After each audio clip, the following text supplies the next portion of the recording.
Assalamualaikum warahmatullahi wabarakatuh.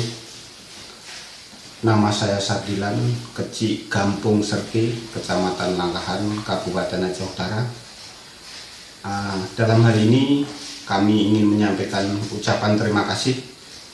Yang pertama kepada pemerintah pusat, kepemimpinan Bapak Presiden Joko Widodo, yang mana telah merealisasikan daripada dana desa yang alhamdulillah program pada tahun 2015 telah kami selesaikan, walaupun masih banyak kekurangan di dalam administrasi, tapi insya Allah kami telah dibantu baik dari kasih pembangunan tingkat kecamatan maupun pendamping desa yang ada di setiap kampung ataupun desa.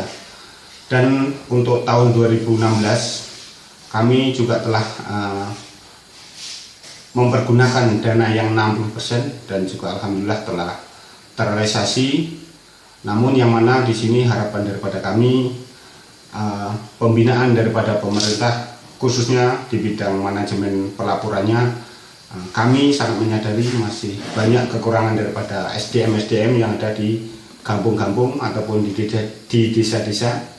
Jadi sekali lagi dalam hal ini kami sampaikan terima kasih baik kepada pemerintah pusat, pemerintah daerah maupun daripada pendamping desa yang telah membantu adanya program dana desa ini. Mungkin itu yang dapat saya sampaikan. Terima kasih dan mohon maaf atas semua keterbatasan. Wabillahi taufiq wal hidayah. Wassalamualaikum warahmatullahi wabarakatuh.